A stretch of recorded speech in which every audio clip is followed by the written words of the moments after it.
เฮ็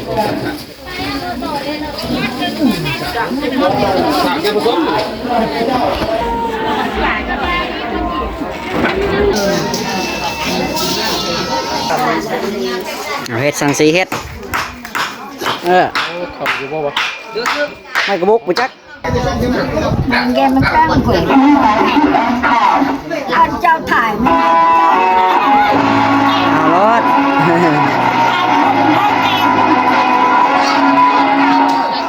สบายตามสบายตกสารนั่งสารนี่เปลี่ยนทางนี้ก็ได้เอามา2ก้านกันข้าวเอามาเป็นก้านเลยมาตัดไปออกพี่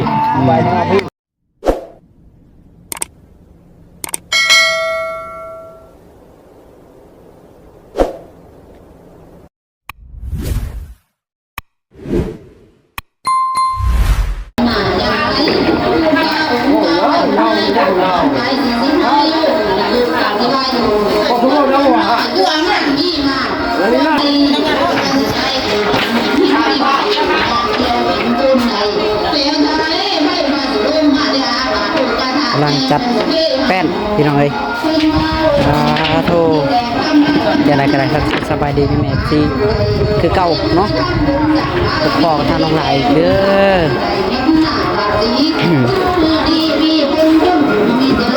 ลังยายแป้นบอลสิตั้งกองบุญบ่พอ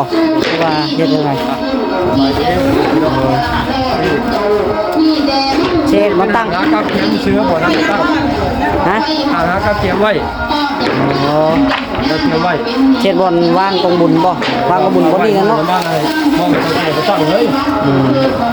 มื่นพุ่นแล้วเนาะตั้งกันเพียงกันเพียงกันเลยได้กินแล้วลูกอันเพียงกันมุม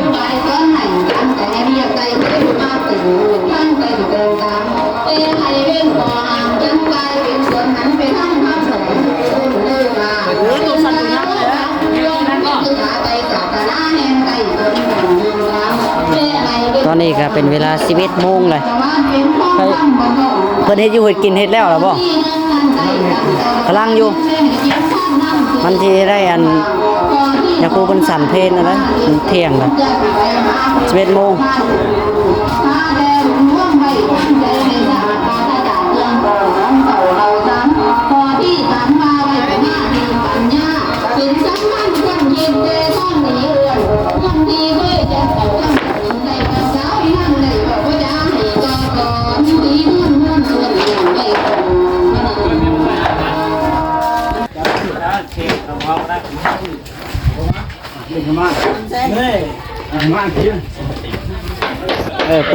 ปูครับเอาเป็นสันตินี่แหละจากมึงนะ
พอคงคิดคงเห็นนะเรามาจากไหนเดี๋ยวอยากอุ้มมุ้ยว่าเอาน้ำมูกเป็นว่าทางแล้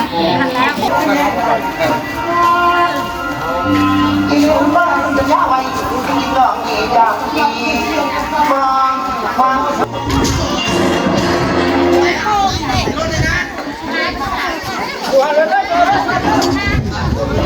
ข้าวไป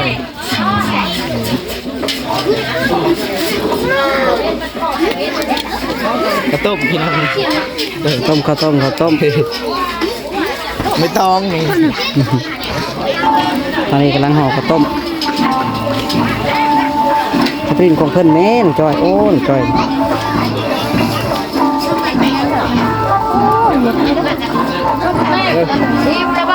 บนเพิ่นเฮ็ดอยู่เฮ็ดกินห่อข้าวต้มข้าวต้มพี่น้องบนนี้ ตั้งไว้เอ็นไว้ขนาดนะไปเกิดได้แล้วขนาดไปเอ็นเด้อขันเละขนาดก่อน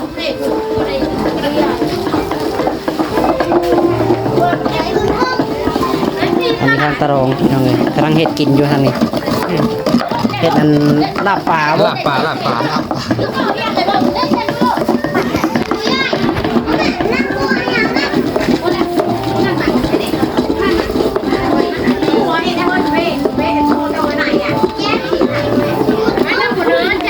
ชิมมันเหรอ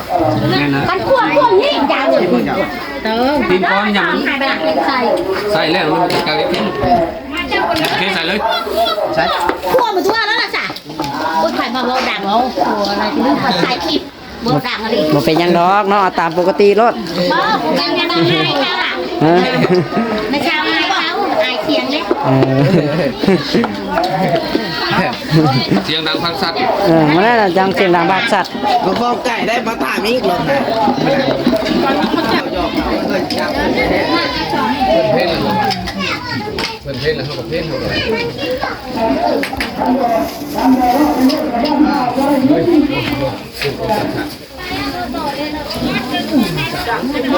ถามกันผสม ตอนนี้ก็กำลัง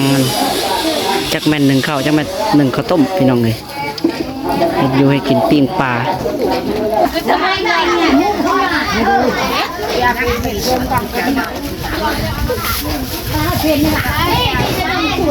แนมหายังไม่โม ครูยังจะมันจ่าเป็นจ้ะก็เรียกว่าเนี่ยครูจ่าชีวะจังเป็น จ๋าคือโตโตโตเนี่ยกู เพิ่นกำลังย่ออยู่เด้ย่อเพลนอยู่ ฟังทำลาวเอา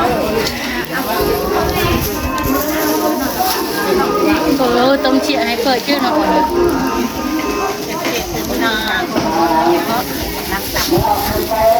ทะเลสบายดี นอน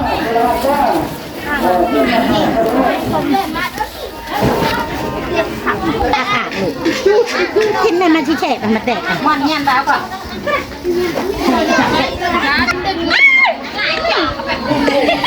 นี่ไข่ผมก็เนาะถ่ายเอาดีฮะ อยากเนาะอยากเนาะเนี่ย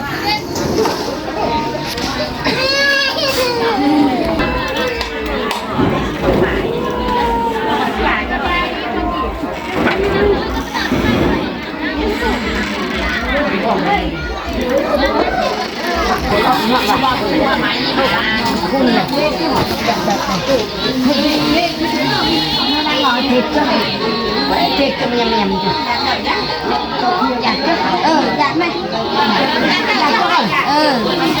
นี่คือเป็นพรเป็นสัมเพล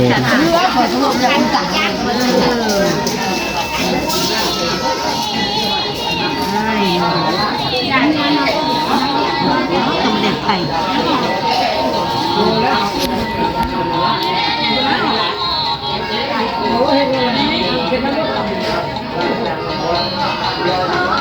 ความยอดเจ้าจัดแบบนี้ก็นั่งตัดเทศสิเทศ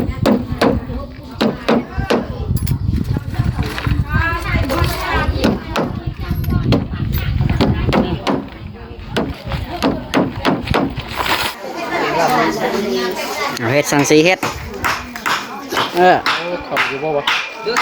ไม่กระบุกไปจักไม่บุกไปจักเอาบ่ ใส่ช่องเอา เดียวพอแล้ว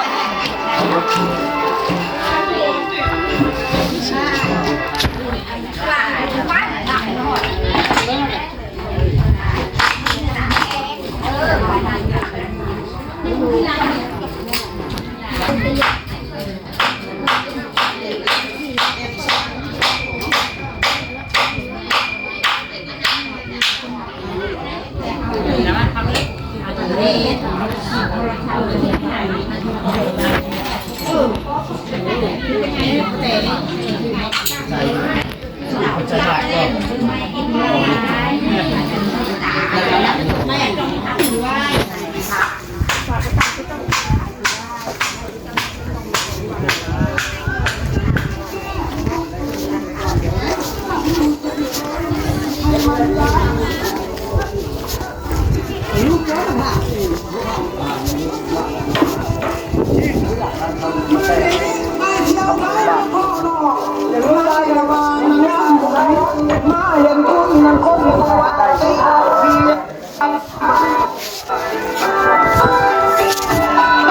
ทางนี้ก็กำลังเฮ็ด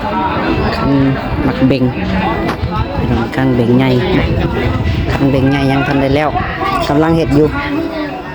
มีคันเบงน้อยคันเบงใหญ่มันก็ได้ ดอกอันได้บ่แล้วเอาผัดใช้ยันอีกขวบชิมคุณอาจารย์นั่น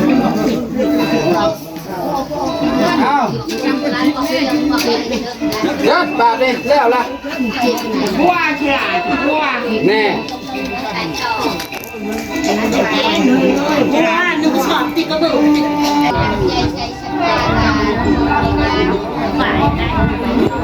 ังไงต่อกันจะขัดกันก่อน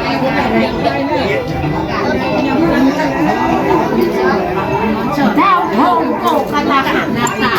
ไปเยอะไปเฮียจมตาโอ้ติดใจใจกันเสียเราเลยโจมมาเสียโกแต่ละเต็มหนาวันเล่นไม่ตามเจอไม่ไหวไม่ได้โอ้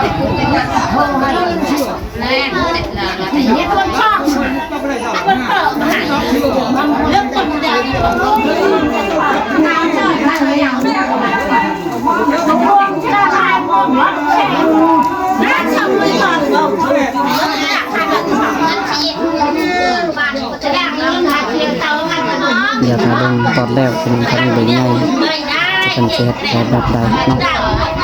เวลาการมาถ่ายเก็บบรรยากาศให้ FC เบิ่งถ่ายภาพ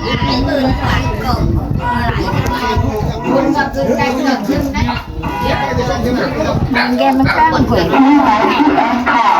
เอาเจ้าถ่ายมา เอารถ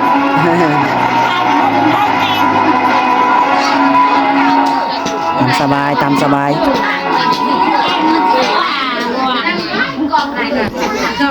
เก่าใจเย็นแต่แข่งหารถกันนะเก็บหารถกันยา จมน้ำแกมใช่ไหม เก่งเพราะว่ามันจบ นี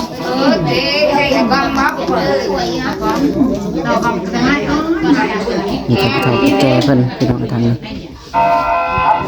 เฮ็ดคันหมักเบง มาตาตึงเป็นเก่ง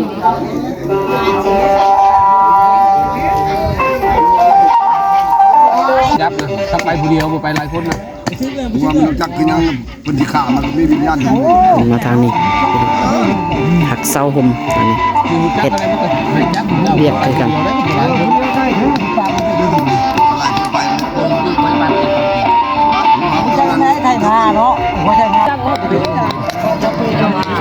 กำลังจัดตอกสารนั่งสารนี้พี่น้องทางนี้ก็ได้